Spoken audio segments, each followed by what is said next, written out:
नमस्कार दोस्तों, मैं स्कंद आप सबका अपने यूट्यूब चैनल पे आपका स्वागत करता हूँ। जैसा कि हम ड्रग्स के बारे में पढ़ रहे थे, मैंने आपको मेडिसिन्स या ड्रग्स इन सब के बारे में बताया था। मैंने आपको लास्ट एंटीबायोटिक्स के बारे में बता दिया था। आज हम उसी क्रम में अपना नेक्स्ट पॉइंट जो ड्रग्स के प्रकार थे उस पे हम लिखेंगे अब एंटीसेप्टिक्स। क्या? एंटीसेप्टिक्स। ये है आपका चैनल एंटी सेप्टिक्स।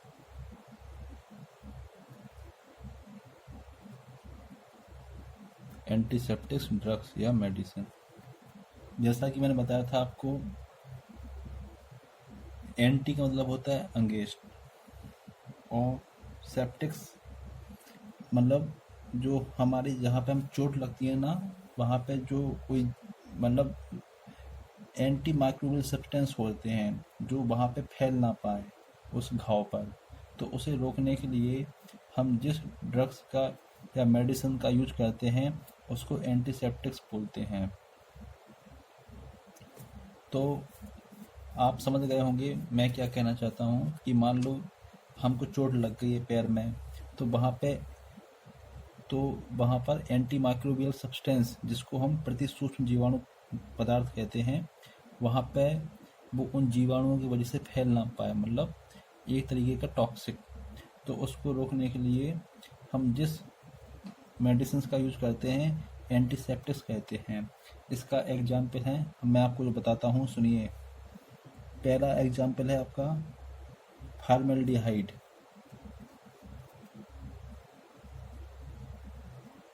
फार्मेल्डिहाइड मैंने इसका फॉर्मूला आपको बताया था, SCHO। मेरा वीडियो है, अगर नहीं देखा हो देख सकते हैं आप। उसके बाद आप पढ़िए, इसमें एग्जाम्पल है बोरिक अम्ल, बोरिक एसिड। आप लोग जानते होंगे जो सेविंग वाली क्रीम होती है उसके पीछे आप इंग्रेडिएंट्स देखेंगे, उसमें बोरिक अम्ल पाया जाता है। सबसे इम्पोर्टेंट है तीसरा जो हम सबकी फेमस सुफ्रामाइसिन।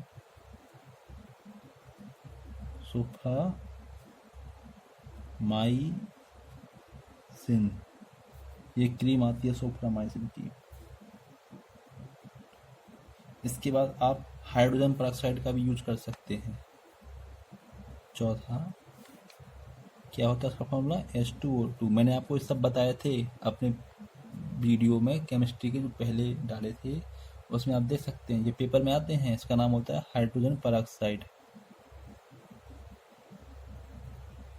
Hydrogen peroxide. इसके बाद हमारा है एथिल एल्कोहल, ये पूछा नहीं गया है। फिनॉल,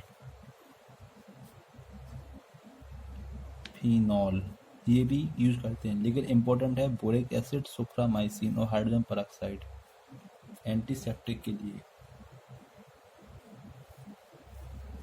उसके बाद हम पढ़ेंगे आपकी क्या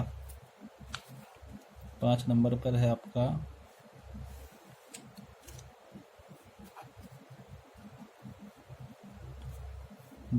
डिसइंफेक्टेंट्स। एक औषधि है आपकी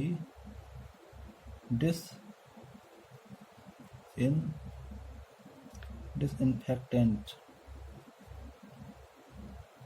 इसकी हिंदी तो बड़ी जटिल है, लेकिन मैं बता देता हूँ आपको। इसको हिंदी में बोलते हैं विषक्रामक औषधियाँ। ये देखो, एक इसको हम बताएं आपको इसके बारे में, मतलब इनका प्रयोग हम उस फर्श, जो हमारे फर्श और नालियाँ नहीं होती हैं जहाँ पे कीटाणु और जीवाणु को मुक्त बनाने के लिए, मतलब हम पोंछा लगाते हैं ना फिनाइल का और भी चीज़ों का, जिससे जीवाणु कीटाणु ना पनप सकें, तो वही सब इस श्रेणी के अंतर्गत आते हैं, डिसइंफेक्टेंट की औषधियों के अंतर्गत।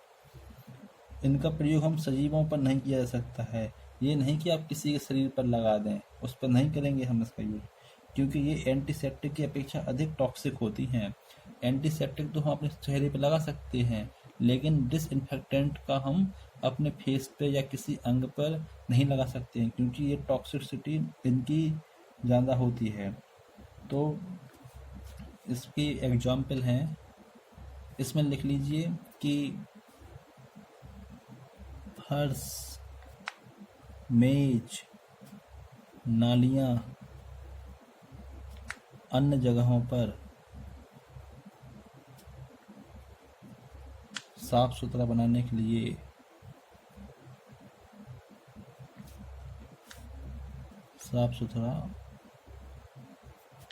के लिए हम इन मेडिसिन्स का यूज करते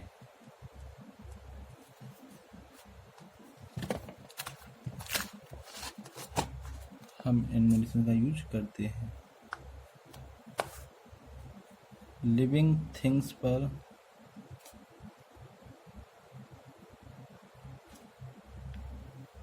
इनका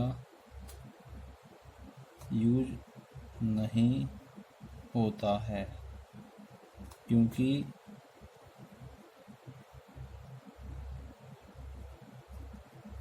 इनकी टॉक्सिसिटी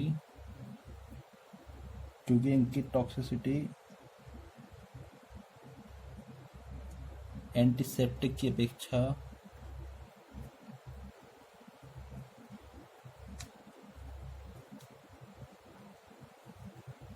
अधिक होती है। ठीक है, ये चीज़ आप याद रख लीजिए। अब हम इसके एग्जाम्पल देखेंगे, ये देख लीजिए एक बार। इनके एग्जाम्पल हैं, यहाँ बताते हैं हम आपको एग्जाम्पल इनके।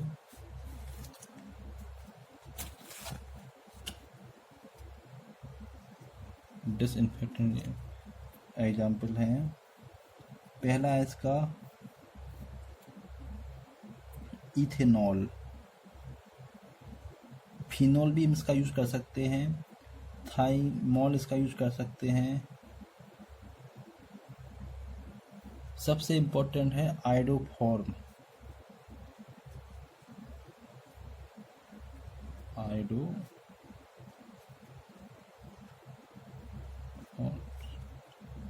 आयोडोफर्स,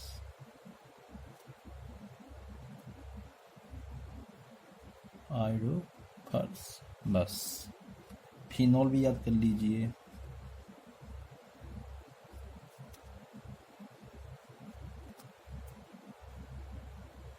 तो ये थी आपकी डिसइंफेक्टेंट्स मेडिसिन्स। अब उसके बाद हम पढ़ेंगे आपकी सल्फा ड्रग्स अथवा sulphonamide.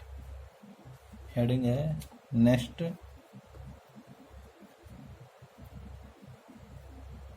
Sulfa drugs.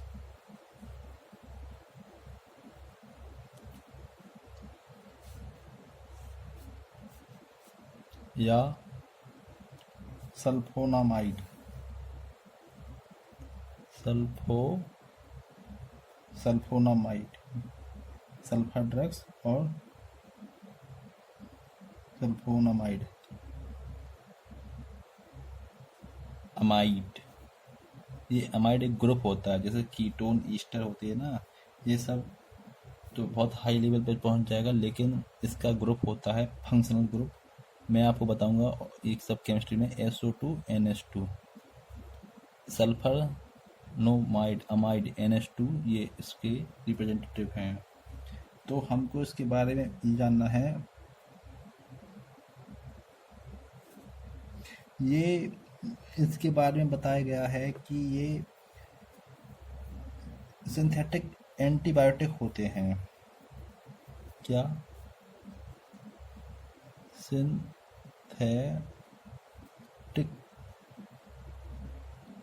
Antibiotic biotic होते हैं। ये सब पूछेंगे क्वेश्चन आपसे रेलवे में और अदर डिफरेंट एग्जाम में। ये प्रथम रासायनिक पदार्थ भी हैं जिनका ह्यूमन में जीवाणु जनित जो इन्फेक्शन के उपचार और बचाव हेतु एक अच्छे तरीके से यूज किया गया है।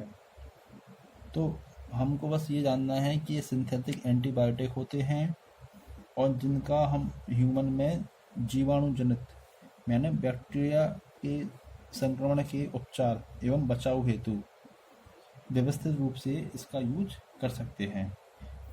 बस इसके एग्जाम्पल याद करिए, एक दो क्वेश्चन कभी कभार इससे आते हैं, ज़्यादा इम्पोर्टेंट नहीं है। इसके एग्जाम्पल हैं आपके सल्फाप्रिडीन, ये याद करिएगा, सल्फाप्रिडीन। दूसरा है आपका सल्फापेरिन,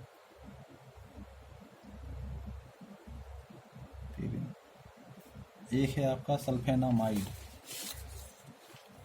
क्या? सल्फेनामाइड,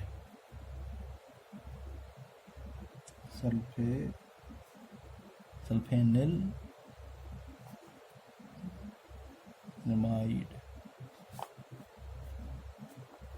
याद कर लीजिए। वैसे पेपर में कभी कभार आने वाला टॉपिक है ये सल्फर ड्रग्स।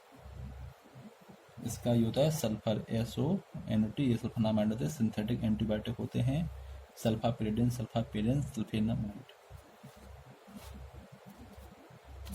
मोस्ट इम्पॉर्टेंट जो अब आ रहा है वो है आपकी एनेस्थेटिक, जिसको हम बोलते हैं निश्चेतक औषधियाँ। ये पढ़ेंगे हम।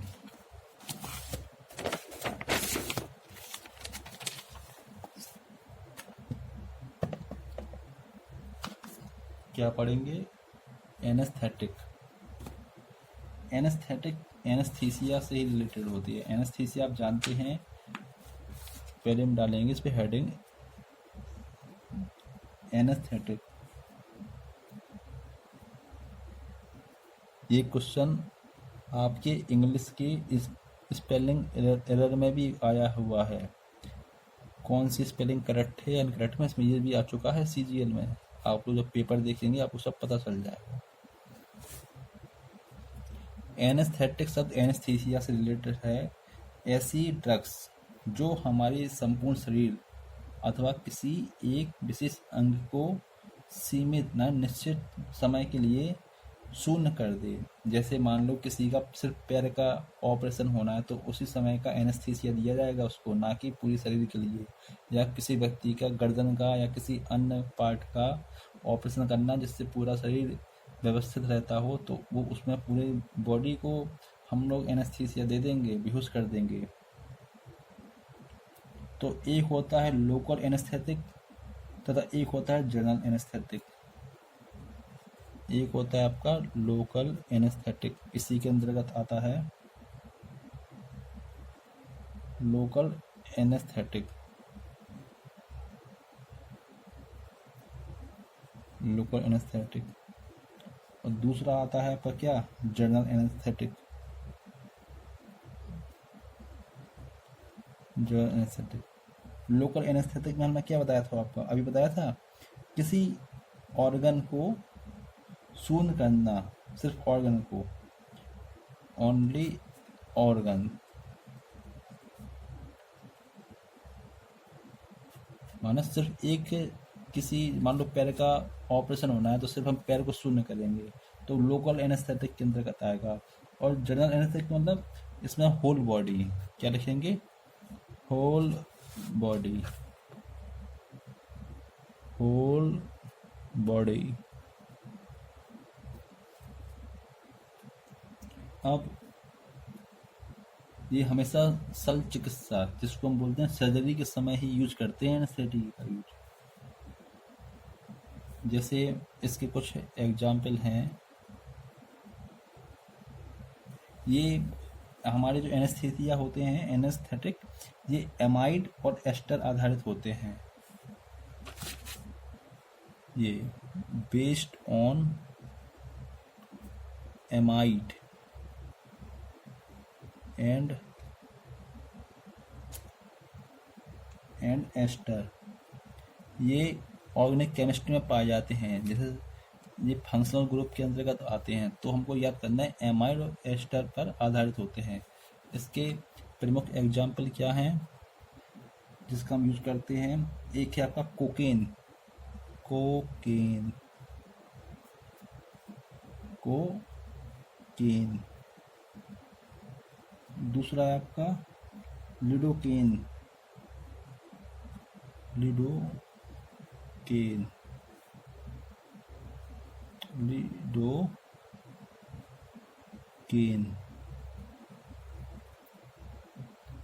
मोस्ट इम्पोर्टेंट डाइजापाम, ये सब आप जानते होंगे। डाइजापाम ये कॉमन दवाई है, डाइजापाम, डाइजापाम। उसके बाद है आपकी क्या, नाइट्रस ऑक्साइड है, ईथर है। लेकिन ये जितनी चीज़ है ना, ये सब पेपर में आई हुई हैं। कोकेन का यूज हम किस के लिए यूज करते हैं? एनेस्थीसिया के लिए। डाइजापाम के लिए किसका यूज करते हैं? एनेस्थेटिक या एनेस्थीसिया के लिए। ईथर भी लिख लीजिए।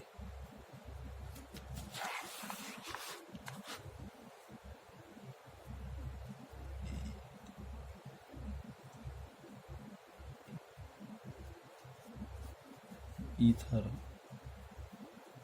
ये शुरू की 3 याद रखिएगा, ये एग्जाम में पूछी गई हैं आपके।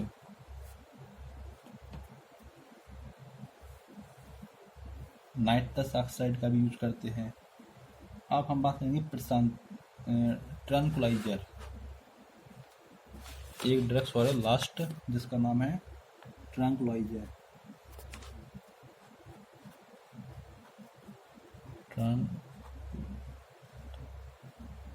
जिसको हिंदी में बोलते हैं प्रशांतक, इंग्लिश में याद रखिएगा ट्रैंक्विलाइजर, प्रशांतक। ट्रैंक्विलाइजर क्या है? ये वे मेडिसिन्स होती हैं जो चिंता, भय, तनाव और अनिद्रा आदि को कम करती हैं। इनको हम सेडेटिव भी कहते हैं। तो मैंने क्या बताया आपको, इसके अंतर्गत क्या क्या चीज़ें आएंगी आपकी? इसके अंतर्गत आपकी चिंता, और इसके अंदर आपका भय, फियर, टेंशन,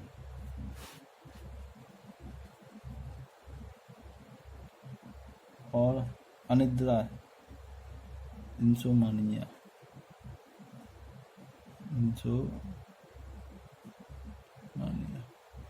आदि, इन सब के अंतर्गत ये चीज़ें आती हैं।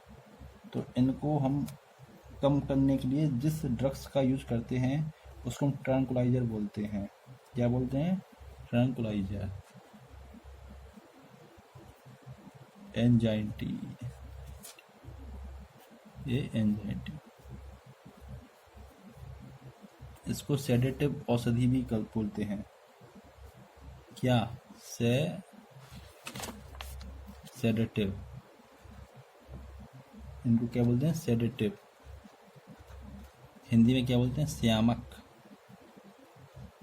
सेडेटिव औषधि बोलते हैं। सेडेटिव किसको बोलते हैं? ट्रैंक्विलाइजर को बोलते हैं। तो इन औषधियों का यूज हम किस लिए करते हैं? किसी मानसिक रोगियों के उपचार में, जो मेंटल पेशेंट होते हैं उनके ट्रीटमेंट में, तथा किसी के हिंसक अथवा अनियंत्रित पशु के उपचार हेतु। जो मान लीजिए कोई एनिमल है वो पागल हो गया, या कोई व्यक्ति जो पागल हो गया, जो हमसे कंट्रोल में नहीं आ रहा है, उसको नींद का इंजेक्शन लगाने के लिए हम इनमें से किसी ट्रैंक्विलाइजर का यूज कर सकते हैं, जो मैं आगे आपको बताऊंगा। आपने पिक्चरों में देखा होगा कि कोई पागल व्यक्ति आ जाता है तो हीरो तो उसमें इंजेक्शन लगाता है, उस आपने देखा होगा तीर से मारता है तो उसे गर्दन में लगा दिया जाता है। तो ये सब वही चीज़ है ट्रैंक्विलाइजर। तो इसके प्रमुख एग्जाम्पल क्या हैं? इसके प्रमुख एग्जाम्पल हैं विलियम,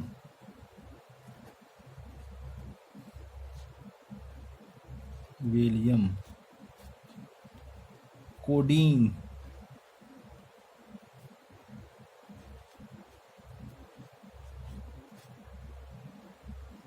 विलियम और कोडीन। एक है इक्वेनिल, इक्वेनिल। तो विलियम कोडीन याद रख लीजिएगा, इक्वेनिल कभी कभार आता है। ठीक है फ्रेंड्स, तो ये रहा आपका मेडिसिन वाला चैप्टर तो हुआ कंप्लीट। तो इसमें मैंने जो भी आपको बताया है, तो आपको सिर्फ इसके एग्जाम्पल पढ़ना है और जितना मैंने लिखा है और बुक क्लियर करना है। हमेशा पेपर में एग्जाम्पल देकर ही ये पूछ ले जाते हैं कि कौन ट्रैंकुलाइजर है, कौन एनेस्थेटिक है, कौन एंटीबायोटिक्स है, सब ये सब इसी में आएगा।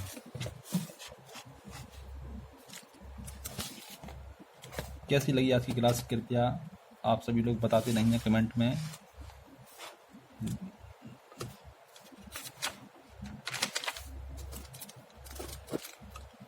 दीजिए, देख लीजिए, अगर सही से नहीं दिख रहा वहाँ क्या करें, बोर्ड नहीं है अभी हमारे पास।